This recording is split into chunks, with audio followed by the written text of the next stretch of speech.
Says this company is putting our lives in danger because of, what's going on, or the way the work can, because OSHA says you have to provide a safe and healthful work environment. So if they call and say they're putting us in harm's way on purpose, like they're asking us to get under suspended loads, we don't use taglines, or they come out with some kind of critical thing like that where somebody could die at any moment, that's called an imminent danger. So that would go to the top of the list. That's the first people they go to investigate. And then they have the fatalities, and then they have their fatalities and catastrophes. Then they have just routine inspections. And that's just when they're out. They might roll up on a drilling rig and say, hey, we want to check out your location. It's kind of funny because when I worked at Key Energy, we used to teach OSHA inspectors, and they'd come to the pulling unit and we would walk them around the pulling unit, and they didn't know the difference between a crow's foot and a pipe wrench when we're out there looking at stuff. So like on a pulling unit, you have to lock in the dogs. You have to make sure they're locked. The dogs lock the second section of the derrick. And like an OSHA inspector could sit there and look at that and never know, what he's looking at. So it's kind of interesting, and their numbers are a lot smaller now. So they're trying to do more routine inspections. So I think you guys are gonna be fine. I don't think there's anything to be stressed out about with that, but that's what it is. I was real impressed with when I saw that video about 400 employees, zero. This is your first year, right? You just finished your first year, and no doubt the numbers have been good as far as revenue and profitability, and you guys are blowing and going. Is that right? I know y'all just had a production meeting this morning, getting some things situated and organized, and it sounds like you guys are already performing at a very high level. I think about it kind of like football. You have high school football, but it's a different level when you play. You know how they have the paid leagues, where they go in and play paid leagues. That's a different level. And then when those guys go to play college, that's a different level of play. And then the Super Bowl, well, we all know that's the pinnacle, right? Not everyone can play at that level. And once you're, as an athlete, once you're competing on that level, like a Super Bowl level, that's a top level. It becomes very hard to find step changes for improvement to drive it to the next level. And that's where I think you guys are, is that you operate at such a high level, and you've been doing so well through this last year. Your first year has been, kind of knocked it out of the park. And so now what we're trying to do is work through what I call the quadrants of culture. The quadrants of culture. So I'm gonna draw this for you. I'm gonna show it to you here. I want you to think, while I'm drawing this, I want you to think about 2023, okay? Because we're already in it. We're 37, 38 days into it. So I want you to think about 2023 and what is it that we need to achieve in the first half to set us up for the second half. Because really when we're trying to guide a business and run a trajectory, we're looking at 6 months at the mid-year, and we're really kind of 2 quarters out. So we're thinking about second quarter and third quarter.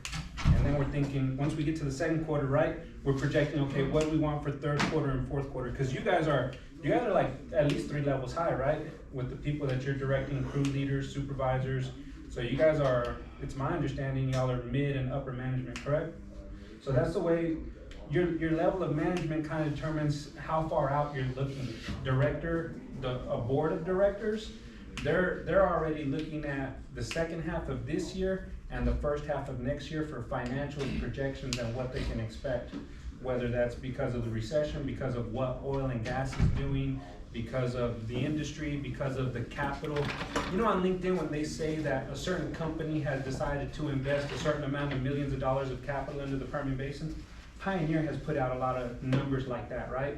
Even through the downturn in 15, and as you see, Pioneer is very vocal. Oh, we're gonna put all this money into the Permian, and we're gonna do this, and we're gonna go ahead and start buying our own rigs, and they make a lot of moves, and Pioneer is very loud about their moves. They blow a trumpet about what they're doing. Chevron, Conoco, Oxy, they talk BHP when they were moving out of Pecos and Orla area. It was very loud. BHP's moving out. They're going to sell to Petrohawk, wherever it is that came in, right? So as we hear those shouts at the director level, we're thinking, okay, what does that mean for second quarter, third quarter? We're about a year out in our planning, right?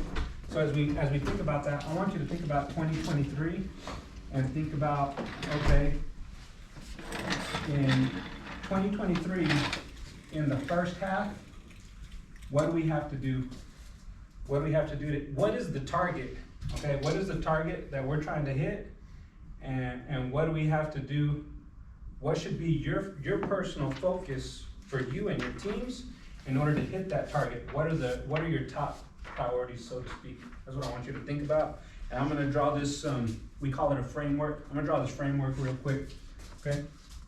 And this framework describes culture and the different levels of how people perform. We have quadrant 1, quadrant 2, quadrant 3, quadrant 4. Right here, these are the results. Ideally, we want to be top level results. In the oil field, we've always been results driven. We need the results. We need the price per barrel. We need the iron hooked up at a certain day. That's the result, the delivery of the result, the service or whatever it is. So this is minimum, just the scraping the barrel. This is max. We call these people top performers. These are your top performers, okay?